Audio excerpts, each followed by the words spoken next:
Let's try a quick bank reconciliation. Let's start with the bank. We used to, every human being would do a bank reconciliation. And now with online banking, you guys probably don't even get a bank statement, but you hopefully go and peek every now and then and make sure that they have the correct checks in there and that it looks like it's correct. And you can do that because you know all the checks you have written. But if you're a company, you've got a whole bunch of people writing checks and making deposits. And so you've got to do a bank reconciliation to make sure that everything's going in the right place and make sure you know what your bank balance is. So the way this works is we have the bank statement and we come down to what the true bank statement would be if everything cleared on this day, so you know how much you've got.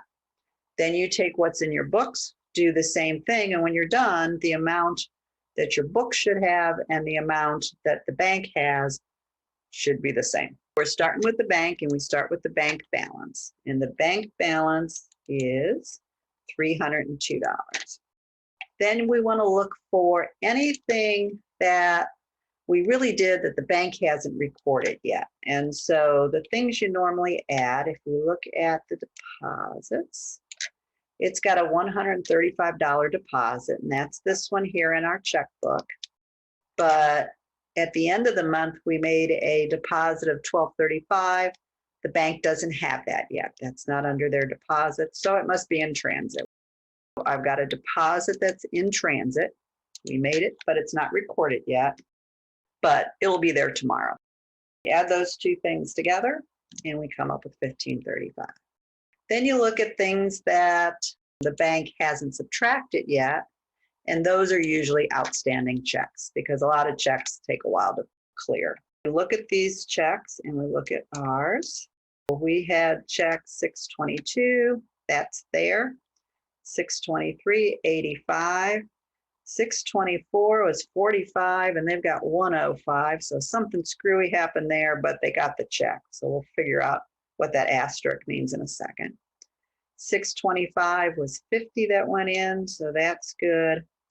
But we've got 626 and 627. They haven't gotten those yet. Office Max and our realty company hasn't deposited those checks yet. 626 is for $110. 27 is for $290. Our outstanding checks are $400. One thing nice, they don't give you any extra room on this one. Sometimes they will, though. You know how that works. And so this is our bank. So the adjusted bank balance, how much we really have in the bank once everything clears, is $1137. Oh, and I did a good job.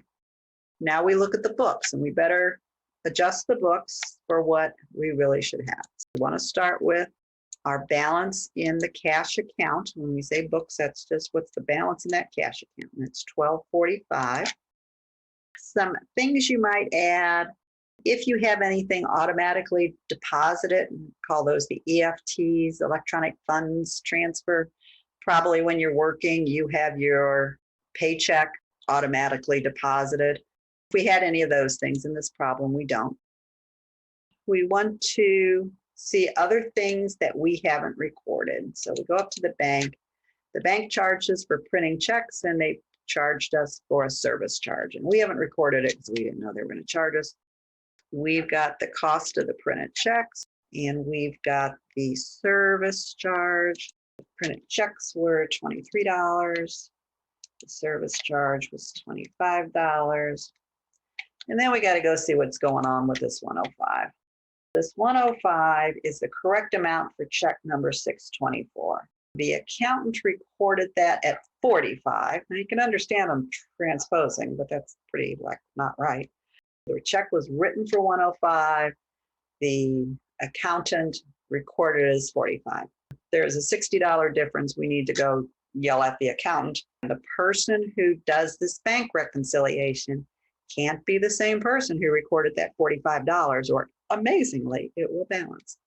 This is correction of the error. Bank did it right. We only know that because it told us, and normally the bank does it right.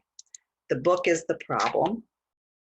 We recorded 45, should have been 105, so there's an extra $60 there that we have to take out. Those total up to 108. And we cross our fingers, and 137 is our new adjusted book balance. Those two have to be the same. And again, what you're saying is on your financial statements, the cash you got on November 30th is 1137. Check the answer. That's fantastic. Yippee, yippee, yippee. I bet you still jump up and down when you get those right. The cash in the bank is 1137. And then anytime you make one of these little tables that change things on your books, you got to make a journal entry. We can't do little tables. We've got to make journal entries. The journal entry, first they say correct the error.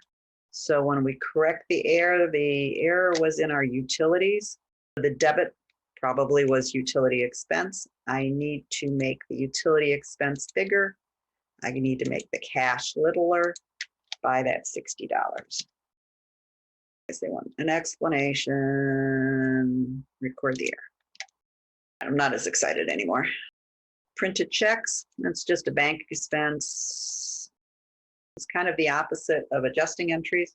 Cash is always one of them. Printed checks, 23. Yeah, just let me keep going. And then lastly, I want that other little service charge, bank expense. I think that's all there is. So we're done. And that's all you need to know out of this chapter.